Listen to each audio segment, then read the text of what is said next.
Olá, este é o Por Dentro da Política e eu vou conversar com o deputado Carlos Gianazzi do PSOL. Mais uma vez, muito bem-vindo ao estúdio da TV Alesp.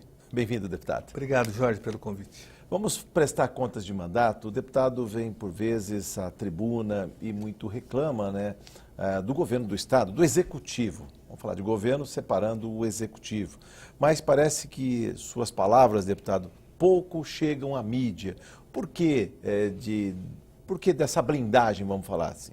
Olha, Jorge, o PSDB, ele governa o Estado de São Paulo, ou desgoverna o Estado de São Paulo há mais de 20 anos. Tanto é que, se o Estado de São Paulo fosse um país, ele teria um outro nome, não seria São Paulo, seria Tucanistão, porque eles têm uma oligarquia aqui é uma espécie de capitania hereditária do Tucanato, do Tucanistão, e existe, logicamente, uma grande blindagem da mídia empresarial, da Assembleia Legislativa, que eu falo que a Assembleia Legislativa não passa de um puxadinho do Palácio dos Bandeirantes, de uma extensão, de um departamento, de um cartório que apenas homologa as decisões do governo. O Tribunal de Contas também é outro braço, outro puxadinho do Palácio dos Bandeirantes, do governo Alckmin, e setores do Tribunal de Justiça e setores do Ministério Público. Então, é uma blindagem. O governo não é investigado, nem uma investigação segue adiante aqui, nem no MP, nem no Tribunal de Justiça, muito menos no Tribunal de Contas e muito menos aqui na Assembleia Legislativa. Não há CPI aqui investigando o governo. É uma grande blindagem organizada para proteger o governador Alckmin e os outros governadores também. O governador Serra teve a mesma blindagem, o governador Goldman, todos os governadores do PSDB foram contemplados com essa blindagem, com essa proteção.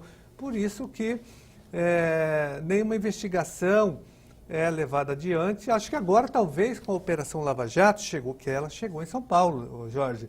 Operação Lava Jato chegou no Alckmin, chegou no Serra, chegou no Aloysio Nunes, chegou até no Tribunal de Contas do Estado de São Paulo. Tem conselheiros sendo denunciados em delações premiadas e deputados estaduais aqui na Assembleia Legislativa. Então, talvez o Ministério Público Federal, dependendo da situação, fure esse bloqueio e a gente tem acesso a essas investigações, porque se depender aqui do Tribunal de Justiça, se depender do Ministério Público e da Assembleia Legislativa e do Tribunal de Contas, não haverá nenhum tipo de investigação nas gravíssimas denúncias de corrupção, pagamento de propinas, superfaturamento de obras na Secretaria da Educação e FDE, no DR, Terça, Metrô, Sabesp, CPTM, em várias autarquias, em várias secretarias. Deputado, isso é uma sensação do seu mandato, essa blindagem, ou alguma pesquisa, algum estudo sobre isso? Não, agora foi defendida uma tese de doutorado na Fundação Getúlio Vargas, aqui em São Paulo, da Luciana Zafalon. Zafalon, falando exatamente sobre isso. Ela sistematiza, faz uma profunda investigação rigorosa, científica, acadêmica, tanto é que ela foi aprovada na sua tese ela é doutora por conta dessa tese de doutorado, mostrando exatamente isso que eu falei agora, que eu estou falando desde quando eu pisei aqui como deputado a primeira vez, em 2007. Tenho denunciado, eu e outros deputados também, e a sociedade denuncia, vários setores dos movimentos sociais denunciam essa obstrução das investigações. Então, a tese de doutorado dela, da doutora Luciana Zafalon, diz exatamente isso. E ela mostra principalmente como que o Tribunal de Justiça faz a blindagem, o Tribunal de Justiça e o MP, e como que a Assembleia Legislativa participa também dessa blindagem. Mas ela foca muito no Tribunal de Justiça, apresentando os dados ali científicos, de uma pesquisa rigorosa que ela fez e foi aprovada, logicamente, na Fundação Getúlio Vargas. E isso mostra que já há um consenso na nossa sociedade. Ninguém leva a sério qualquer tipo de investigação feita aqui em São Paulo por esses setores, que essas instituições e poderes que eu citei aqui. Para além dos muros da universidade, no caso da pesquisa da Fundação Getúlio Vargas, é importante que se diga que esses dados são públicos, aliás, foram divulgados pela revista Carta Capital, e se parte da ideia que o sistema de justiça pode favorecer o aprofundamento democrático, e a pesquisadora diz que neste caso estaria criando obstáculos ao aperfeiçoamento da democracia. Essa também é a sua visão, deputado? Com certeza. Eu digo o seguinte, reproduzindo aqui, citando o grande Plínio de Arruda Sampaio, que esteve na Assembleia Legislativa há alguns anos atrás, me lembro, talvez em 2012, 2011, em 2012 nós fizemos uma audiência e o Plínio de Arruda Sampaio disse assim: aqui em São Paulo a democracia está manca, ela só tem um poder, porque você precisa de 3 poderes, né? Quando você precisa do poder legislativo, o executivo e o judiciário, que só tem um poder, que é o poder executivo funcionando, porque a Assembleia Legislativa ela é refém, ela é puxadinho, ela é extensão do Executivo e o Judiciário também. Então, aqui em São Paulo, a democracia está comprometida. Não há democracia de fato, porque você tem outros 2 poderes subalternos ao Poder Executivo, tanto a Assembleia Legislativa como o Poder Judiciário. E as instituições, como o Ministério Público e o Tribunal de Contas, também estão praticamente nessa mesma situação. Por isso que não há investigação, não há aqui, e a Assembleia Legislativa, sobretudo, não investiga, né? Ela perde a sua prerrogativa de fiscalizar o Executivo. A pesquisadora Luciana Zafalon fala da blindagem principalmente em termos de política pública e cita a questão do massacre do Carandiru, lá dos anos 90, no começo dos anos 90, deputado. Como é que o senhor vê essa questão? Olha, mais grave principalmente a questão da segurança pública. A segurança pública é uma das áreas mais abandonadas, juntamente com a educação, que é a área que eu milito, mas na segurança pública eu nunca vou me esquecer. Eu acompanhei de perto o massacre social do Pinheirinho, São José dos Campos, em 2011, onde o governador Alckmin jogou toda a tropa de choque, mais de 2.000 policiais contra moradores indefesos. E acabou praticamente quase que... Era um bairro com mais de 6.000 pessoas morando lá, mais ou menos 10.000 pessoas. Na verdade, ele fez um verdadeiro massacre social com o apoio do Tribunal de Justiça de São Paulo, que aprovou aquela medida totalmente desumana e perversa. Ele acabou com um bairro que já estava consolidado há mais de 10 anos. Então, com a complacência do TJ, né, o governo cometeu um verdadeiro massacre social. E as políticas públicas elaboradas, eu tenho uma lei, Jorge, aqui, que é a Lei 15.830, que obriga o Estado a limitar o número de alunos em salas com matrícula especial. Sim. Se uma sala de aula tem um aluno com necessidade especial de aprendizagem, com algum tipo de deficiência, nessa sala só pode ter 20 alunos, porque o aluno precisa de uma atenção especial, de uma atenção especial, de um atendimento diferenciado, sem prejuízo dos demais colegas. Exatamente, sem prejuízo dos outros, mas o professor não pode lecionar em salas superlotadas, ainda mais quando tem aluno com deficiência. Mas o governo não cumpre a lei. E nós já acionamos o Ministério Público, então a gente percebe que não há fiscalização, não há cobrança, ou seja, o Ministério Público aqui, não todos os promotores, que tem promotor sério aqui, tem um setor sério do MP, mas eu digo que, no geral, o que nós temos é uma certa complacência, né? As nossas denúncias não seguem adiante, nem aqui, nem no Tribunal de Contas e nem no TJ. Por que da blindagem? E no tocante ao Poder Judiciário, se fala que há, na verdade, uma troca de favores corporativos. O senhor também reconhece isso? Sim, porque, na verdade, o Poder Executivo controla o orçamento, né? Ele que libera o orçamento, né, tanto do TJ como da Assembleia.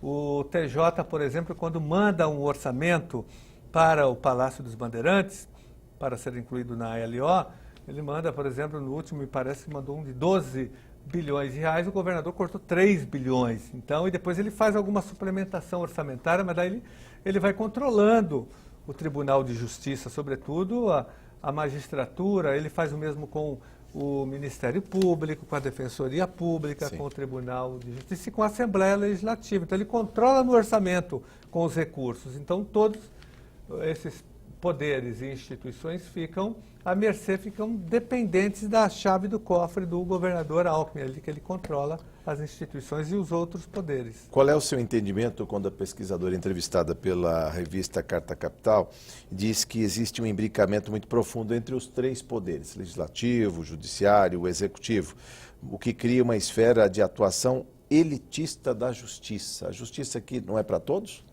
Deveria ser, né, do ponto de vista liberal, do ponto de vista da ideologia, sim, agora do ideal, agora do ponto de vista prático, não. A justiça aqui está a serviço também de uma lógica capitalista, de uma lógica de mercado, de uma lógica de manutenção das desigualdades sociais, até porque os seus quadros, no geral, os juízes, os desembargadores, eles são recrutados num setor da elite econômica, de uma elite de classe médica que tem o seu pensamento também ideológico. Então, eu digo, a justiça, os juízes, os desembargadores, eles têm também os seus interesses políticos, ideológicos, financeiros, são neutros, não há neutralidade. A justiça não é neutra, deveria até ser, mas numa sociedade de classes e num Estado conservador, que tem uma tradição autoritária, um Estado como o Estado de São Paulo, extremamente conservador, a justiça reflete esse conservadorismo. A partir deste conservadorismo, como mudar essa situação, esse estado de coisas, haja vista que o governo vem sendo eleito e reeleito a sucessivas eleições aí, deputados, então, sucessivos a mandatos. A população do Estado de São Paulo tem que ser mais crítica, tem que ser mais politizada, ela tem que entender todo esse jogo, ela precisa ser esclarecida, ela precisa de mais informações, porque é um governo que é reeleito, no geral, mas ele abandonou as políticas públicas. Mas não é a regra? Essa não é a regra do jogo democrático? Quem ganha a eleição governa, quem perde a eleição fiscaliza. Mas ele ganha a eleição porque ele tem a blindagem, né? Com toda a mídia dando proteção, todos os poderes, instituições, então ele ganha. Ele ganha, ele faz a guerra da informação, ele é o vencedor na guerra da informação. A população não percebe. Ela sente, por exemplo, a educação estadual está abandonada no Estado de São Paulo, com salas superlotadas, violência nas escolas, professores muito mal remunerados. Nós temos uma situação de calamidade pública na educação por falta de investimento. Na área da segurança pública também, na área da saúde pública, essas áreas são falidas no Estado. Mas a população, por falta de informação e de conhecimento, não percebe que isso faz parte da falta de investimento e da incompetência e da inoperância do próprio Estado, e que não investe e não tem nenhuma preocupação com as áreas sociais. Ainda a questão da educação de nível superior. O senhor aqui é um defensor do seu mandato em especial de mais recursos para a educação, para as universidades públicas paulistas, deputado. O senhor continua firme nessa batalha? Com certeza, e as universidades também estão sendo sucateadas por falta de recursos. O governador tem canalizado, Jorge, recursos públicos para as desonerações, para as empresas privadas, através de isenções e benefícios fiscais para os grandes frigoríficos, as grandes avícolas, a Ambev, setores do agronegócio. Nós temos vários setores econômicos, né, aqui recebendo benefícios fiscais dos tributos estaduais, sobretudo do ICMS. São beneficiados, esses grupos são beneficiados pelas isenções, pelos benefícios, mas são também devedores da dívida ativa, né? Nós temos vários, a Sadia, por exemplo, que é uma empresa do ramo frigorífico, tem uma dívida com o Estado, ela é sonegadora dos tributos estaduais, de 1 bilhão e 200 milhões de reais. Eu recebi agora. Não foram poucas as vezes que o senhor foi à tribuna e mostrou o total das dívidas. Tem uma lista dos 100 maiores devedores da dívida ativa, dos sonegadores. Só que ela é beneficiada com a isenção fiscal por ser frigorífico. Então ela deve para o Estado e ainda recebe um presente do Estado, que é a isenção fiscal, um certo benefício fiscal no tributo do ICMS. É um absurdo total. Então, o governo tem, o orçamento do Estado é um orçamento altíssimo, de 206 bilhões de reais. Agora ele é disputado pelos movimentos sociais, pelas áreas sociais e pelos grupos econômicos. E o governo está do lado do poder econômico, ele beneficia as empresas. Tanto é que o Tribunal de Contas agora, no julgamento das contas do governador Alckmin, de 2016, embora tenha aprovado, lógico, sempre aprova, porque é um puxadinho, né, uma extensão, mas fez ressalvas. E numa das ressalvas, ela fala exatamente que o Estado cometeu uma desoneração de 15 bilhões de reais, sem transparência, sem que houvesse nenhum tipo de benefício para a população. Então não dá, daí não tem dinheiro mesmo para a USP, para a Unicamp, para a Unesp, para o Centro Paula Souza, que, como eu disse, estão com recursos estrangulados. Só 9,57% do recurso do ICMS é repassado para o ensino superior gratuito do Estado de São Paulo, sem contar que uma parte desse dinheiro não vai ainda porque tem uma maquiagem contábil né, um truque contábil que nem isso chega nas universidades. Então tem que aumentar o percentual. Eu apresento anualmente emendas ao orçamento aumentando esse percentual para 10%, 11%. É uma luta que eu faço junto com o Fórum da SEIS, que é a entidade que representa as 3 universidades e mais o Centro Paula Souza. Por que da resistência em aumentar o recurso ou qual seria a dificuldade de realocar de outras áreas para a universidade pública? Porque o governo fez uma opção. O governo Alckmin, o governo estadual, o governo do PSDB tem uma opção. É um governo que fez uma opção preferencial pelas elites econômicas, pelas empresas, pelo sistema financeiro. Esse governo, o Alckmin, tem lado, ele não está do lado da população. Por isso que ele canaliza o orçamento para esses setores e deixa os setores sociais totalmente abandonados. O argumento não seria também o aumento das matrículas, dos números, os novos campos, os novos campi das universidades aí pelo interior? Eu lembro que, por exemplo, a Unicamp não está só em Campinas, ela também está em Limeira, a USP também abriu a USP Leste, a IASH, e, quer dizer, aumentou o número de alunos. Não seria o caso de aumentar também o recurso da universidade? Exatamente, por isso mesmo o governo tinha que ter um planejamento, porque esse percentual foi aprovado em 95. Desde 1995 que existe esse percentual de 9,57, né, de financiamento para as universidades. Mas é o que você falou, os campos foram ampliados, o número de matrículas, a contratação de professores, de funcionários, a Unesp expandiu, a Unicamp expandiu, a USP expandiu, só que não houve o aumento dos recursos. Então foi uma expansão extremamente precarizada. Eu estive agora, Jorge, nesses dias numa audiência pública, numa reunião no campus da Unesp em São Vicente, aqui na Baixada Santista, logo aqui no final da Imigrantes.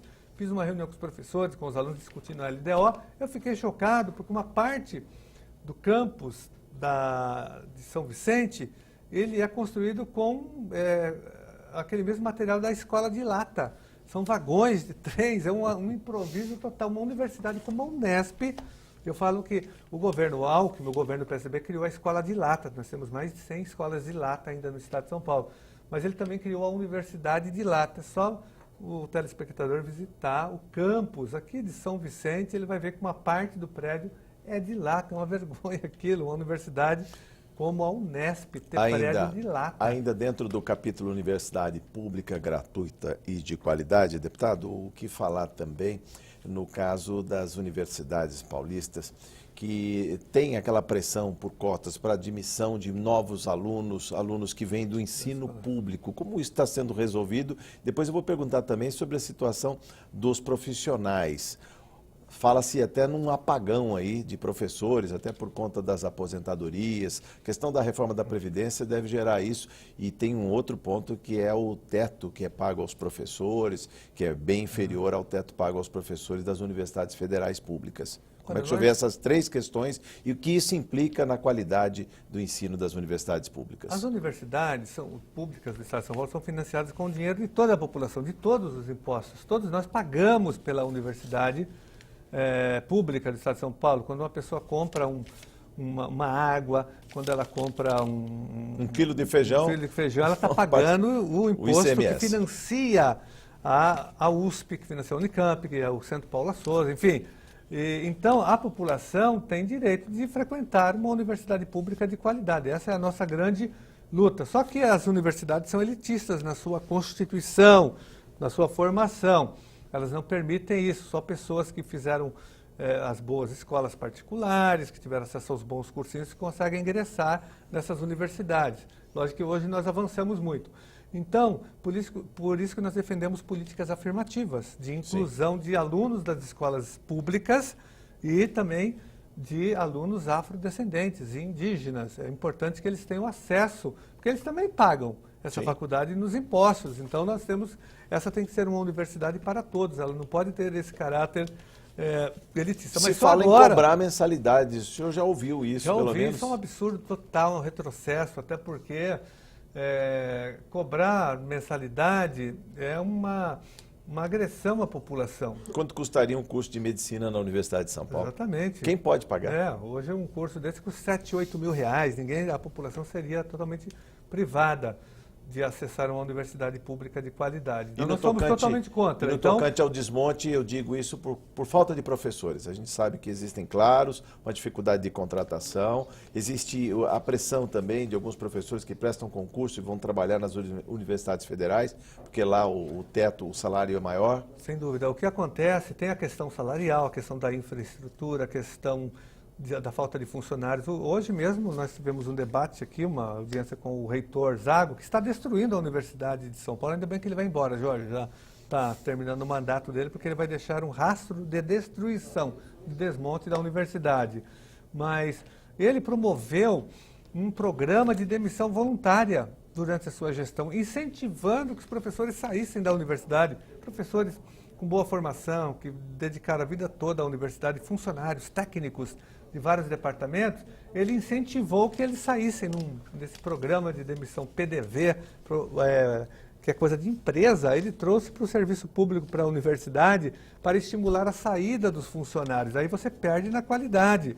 E, logicamente, com os baixíssimos salários, muitos professores saem, porque ele vai ganhar muito mais numa federal, paga um salário maior, pagava agora com essa crise também do governo Temer, é um desmonte total, né, em todas as áreas do governo federal. Mas muita gente sai por conta do teto salarial, o salário é baixo para um professor universitário com dedicação exclusiva, por isso que eles estão também mobilizados para mexer nessa lei do teto aqui em São Paulo. E há prejuízo aí, tanto no ensino, na pesquisa e na extensão. A gente está movimentando pessoas que estão aí. A pesquisa não é de um ano para o outro. Para fazer um doutorado, 4 anos. Eu tiro o técnico que faz a pesquisa no laboratório para a pesquisa. Exatamente. Não, isso, prejuízo total na pesquisa, no ensino e na extensão. Vários programas foram cancelados, foram suspensos na Unicamp, na Universidade de São Paulo, na Unesp, bolsas de iniciação científica, tudo isso está sendo cortado ao máximo, há um enxugamento da pesquisa e da extensão nas nossas universidades por conta desses cortes orçamentários e desse enxugamento da máquina, que é um absurdo total. A população paga caro por isso. Deputado, nos momentos finais dessa nossa conversa, falamos muito de educação de nível superior, educação pública e de qualidade, mas eu queria também falar na questão da segurança pública, uma de suas bandeiras de mandato, que é a questão dos policiais militares. Eu lembro aqui, houve um concurso para admissão de oficiais administrativos para a Polícia Militar. Que fim levou esse concurso? Olha, por coincidência, eu fui ao Ministério Público na segunda-feira agora e protocolei uma representação no Ministério Público e uma outra na Defensoria Pública, Jorge. Por quê? Foi realizado um concurso público em 2014 para o cargo de oficial administrativo da Polícia Militar. O pessoal que fica fazendo trabalho interno, que não Sim, são policiais. Que fica na intendência, não vai para a rua. Não pode ser policial, é um funcionário público, um servidor que vai cuidar da parte burocrática, a parte administrativa. Porque quem cumpre esse papel é o soldado, que deveria estar na rua combatendo o crime de São Paulo. Então, foi aprovada uma lei aqui em 2013, criando os cargos e autorizando o concurso. O concurso foi realizado e agora caducou, porque o concurso foi em 2014 e caducou agora. O governo Alckmin não chamou nenhum aprovado. 40 mil pessoas prestaram concurso. 40 mil prestaram concurso para 5 mil vagas. Para 5 mil vagas. Pagaram taxa de R$45 cada um, teve um custo para o Estado também pela realização, e o governo não chamou ninguém. Isso é improbidade administrativa, isso é uma leviandade, é uma omissão, é um crime contra o erário público e contra essas pessoas que criaram expectativa, que estudaram e estão esperando até agora. Então eu fui ao Ministério Público pedindo que o MP processe o governador por improbidade administrativa. E fui também na Defensoria Pública para que a Defensoria entre com um mandato de segurança, obrigando o Estado a fazer a chamada das pessoas aprovadas. Só que a situação não é só aí. A Polícia Civil vive a mesma situação, com os cargos de fotógrafo, de perito criminal, de investigador, delegados de polícia, todas as áreas. O sistema prisional também, agentes de segurança, de escolta e vigilância, agente penitenciário, tem vários cargos, vários concursos que não há chamada também. Na área da educação, professor PEB1, eles não são chamados. Os nossos professores fizeram audiência pública agora aqui, estão no Ministério Público denunciando, cobrando, PEB2, outros cargos administrativos da Secretaria da Educação, metrô, Sabesp. Isso tem a ver com a crise econômica, com a queda de receita dos impostos? Parece que é uma denúncia que o senhor vem fazendo há muitos anos, deputado. Na verdade, antes mesmo da crise, o governo, em 2015, logo no início de 2015, o governo publicou um decreto congelando a chamada. Então, não é a crise. O governo sempre fez corpo mole para fazer chamada. Parece que ele não quer mais contratar pessoas, não quer que as pessoas sejam concursadas e efetivas, não quer garantir a estabilidade no emprego. Acho que o governo já esperava a aprovação da terceirização, da mão de obra, da reforma trabalhista, que agora vai abrir espaço para contratação precarizada de funcionários, como já faz o Estado com o professor categoria O. E agora vem a reforma da Previdência. Então, pelo menos até outubro. Nós estamos vivendo vários ataques, né, de retirada de direitos trabalhistas, previdenciários e sociais. Teve a PEC 55, que foi aprovada no final do ano passado, que congelou os investimentos por 20 anos no Brasil, em educação, saúde e assistência. Depois nós tivemos a lei da terceirização, que foi aprovada, que precariza as contratações. Reforma trabalhista, que é um atentado aos direitos trabalhistas, nos remete a um processo de semi-escravidão no Brasil, a aprovação dessa lei, e agora eles querem aprovar a reforma da Previdência, que não é reforma, Jorge, é a destruição da aposentadoria. Se a lei for aprovada, ninguém mais vai se aposentar no Brasil, é um crime. E o trabalhador está atento a essa questão? Esse que paga, que vê descontado o seu INSS todos os meses? Olha, existe uma rejeição total à aprovação. Ninguém, nem o trabalhador, defende essa reforma da Previdência, até porque a Previdência, se ela tem déficit, não tem, porque ela está dentro da Seguridade Social, ela é superavitária. Na verdade, a dívida que existe é a dívida dos sonegadores, das grandes empresas que são devedoras, bancos, governos, que devem para a Previdência, que criaram a crise. Não tem crise na Previdência, na verdade. O governo, ele pretende transferir recursos públicos para o capital privado, para os bancos, para os rentistas e especuladores da dívida. Por isso que ele inventou esse negócio de reforma da Previdência, que é a destruição da Previdência. Bom, a reforma está ainda, não vai faltar assunto novo nos próximos meses. Deputado, muito obrigado por sua entrevista. Volte mais vezes à TV Alesp. Eu que agradeço, Jorge. Parabéns pelo seu programa. Muito obrigado, deputado. Volte mais vezes. Eu conversei com o deputado Carlos Gianazzi, do PSOL. Você ficou por dentro da política. Muito obrigado por sua audiência.